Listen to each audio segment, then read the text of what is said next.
Good morning/afternoon/evening.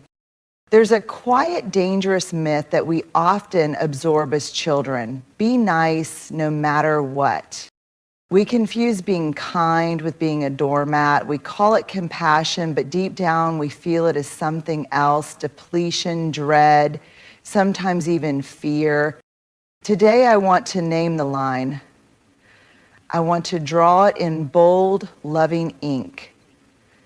Because while kindness matters, your dignity matters more. It's one of those truths we don't learn early enough, and often we learn it the hard way. For a long time, many of us believed that being a good person meant always being available, saying yes when we wanted to say no, forgiving without apology, shrinking to keep the peace, smiling when we were actually hurting. But here's what I've come to understand. Deeply, painfully, and gratefully, every time we abandon ourselves to make others comfortable, we trade a piece of our dignity for temporary approval, and eventually we run dry. Boundaries are not walls, they're not ultimatums, they are the clearest expressions of what we value, both in ourselves and in our relationships. A boundary says, this is what's okay with me, and this is what's not. It's not about pushing people away. It's about drawing a circle around your worth and saying, I will no longer stand in spaces that require me to betray myself. The moment you set a boundary, a real one, not out of anger, but out of clarity, something powerful happens. You stop performing, you stop begging, you stop hustling for scraps of love or respect, and you start rising into the truth of who you are. Boundaries are how we say to the world, I respect myself enough to protect my peace, I honor my time, my energy, my values, and if I want others to do the same, I must model it first. Absolutely. It's not easy. In fact, it can be excruciating because people will be uncomfortable. They may criticize you, accuse you of changing, even try to guilt you back into old roles. But here's the quiet miracle. The more consistently you live with healthy boundaries, the more your life begins to align with truth. The people who can't respect them slowly fade. The people who cherish your wholeness show up and stay. And most importantly, you begin to feel safe in your own skin. Boundaries are not selfish, they are sacred. They are the birthplace of self-respect. And self-respect is the soil where everything good in our lives grows. Trust, love, courage, joy. If you want to live in alignment, start with boundaries. If you want to stop people-pleasing, start with boundaries. If you want to build a life that feels like yours, start with boundaries. Not because you're mean, but because you finally know you're worth protecting. We teach people how to treat us by what we allow. It's one of those statements that lands like a whisper at first, and then it echoes.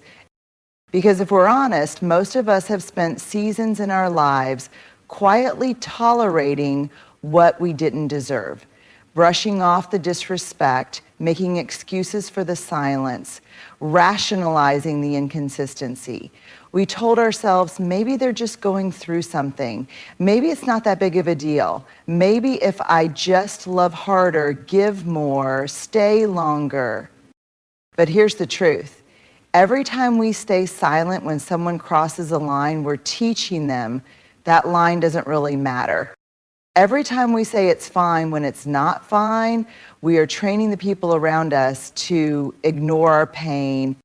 Every time we prioritize their comfort over our dignity, we reinforce the idea that our needs are negotiable. And over time, these moments accumulate. Not loudly, but quietly, in small cracks that become gaping wounds, in subtle shifts where we find ourselves walking on eggshells, editing our words, dimming our light so we Don't make anyone else uncomfortable. But here's the powerful, sometimes painful, and ultimately liberating truth. People learn how to treat us by watching what we accept. It doesn't mean we are responsible for other people's bad behavior. We're not.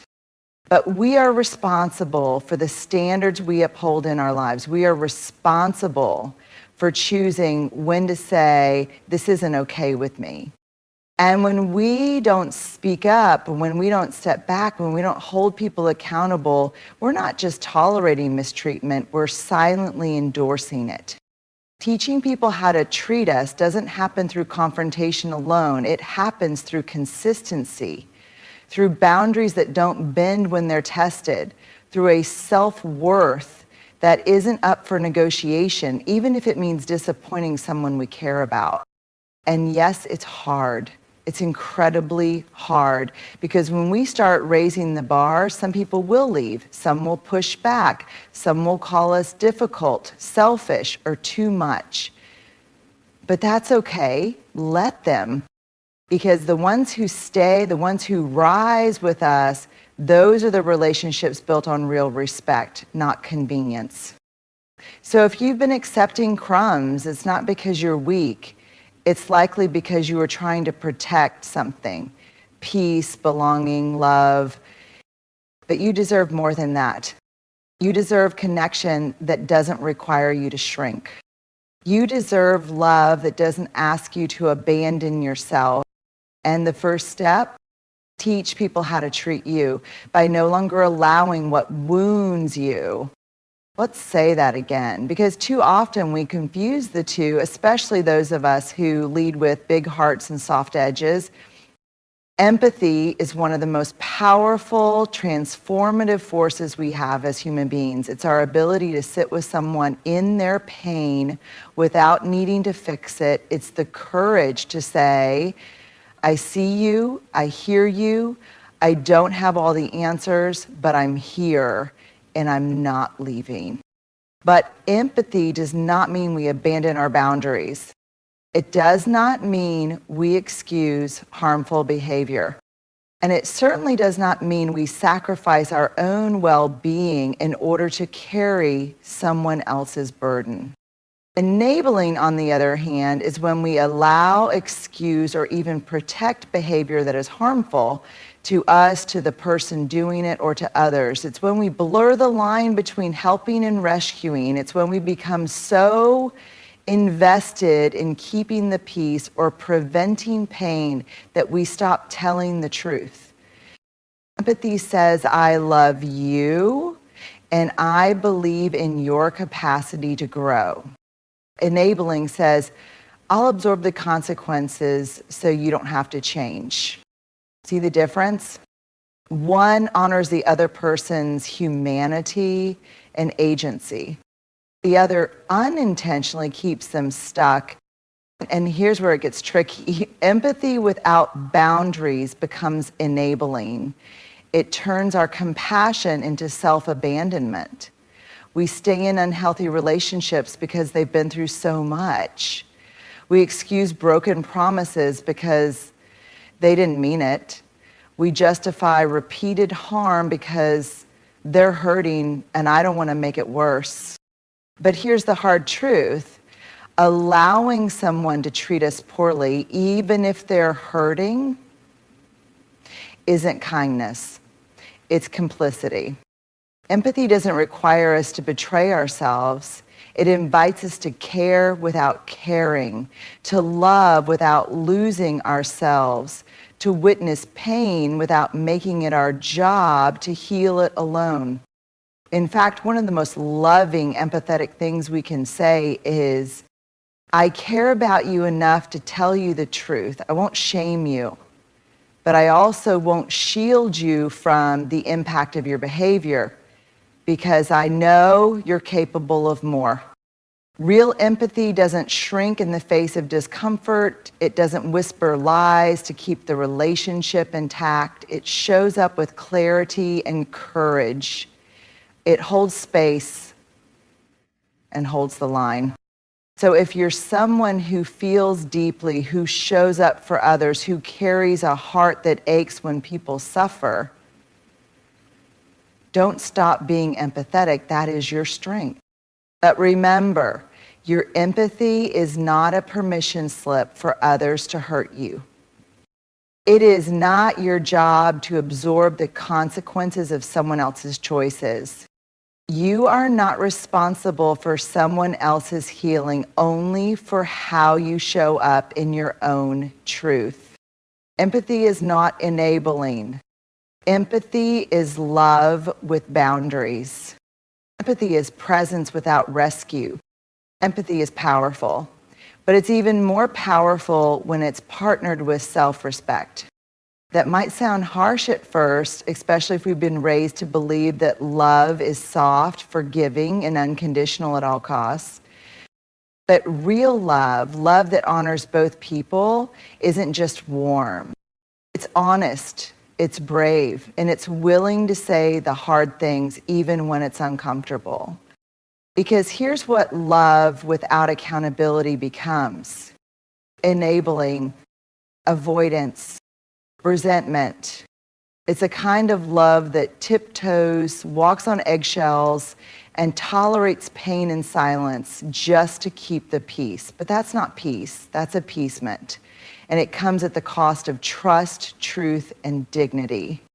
Accountability is not about punishment, it's about responsibility. And saying, I care about you too much to let you keep hurting yourself or others. I respect you enough to tell you the truth. When we hold someone accountable, we're not shaming them, we're inviting them to grow. We're saying, I see who you are, and I also see who you can become. That is an act of love, not control. And when someone holds us accountable, when they say, hey, that thing you said hurt me, or you dropped the ball and it impacted the team, it may sting, but if it comes from a place of care, it's a gift.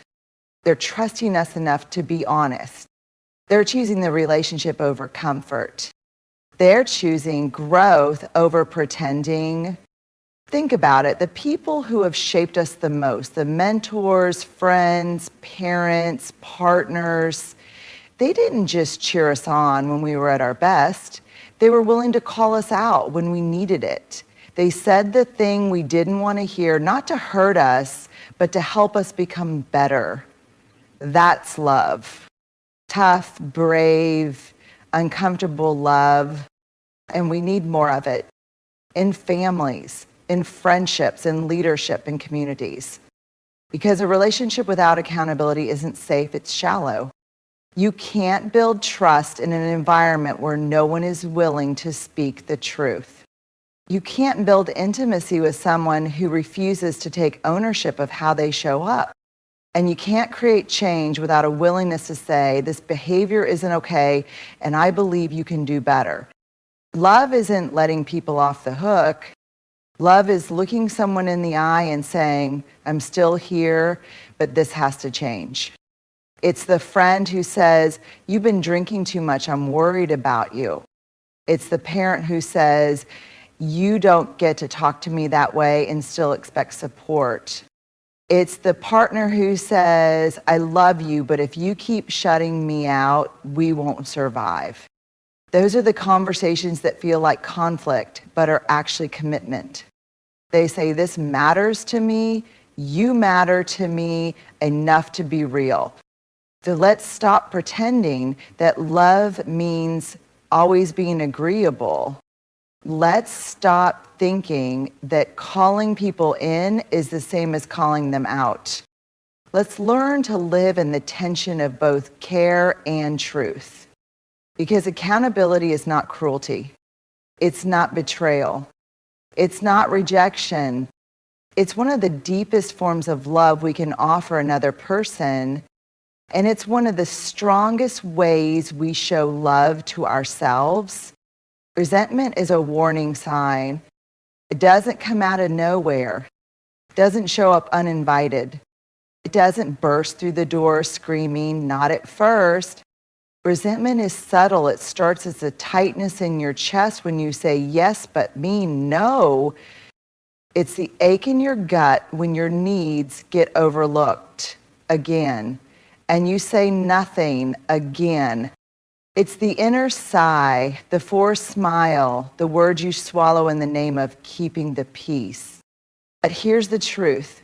Every time you go quiet when you want to speak, every time you shrink to make someone else feel bigger, every time you overextend while underfeeling, resentment grows roots. And while it may wear the mask of patience or maturity on the outside, inside it's quietly collecting evidence. They never show up for me the way I show up for them. I always have to be the one who bends. No one notices how much I give. Eventually, those quiet thoughts become louder. They become stories.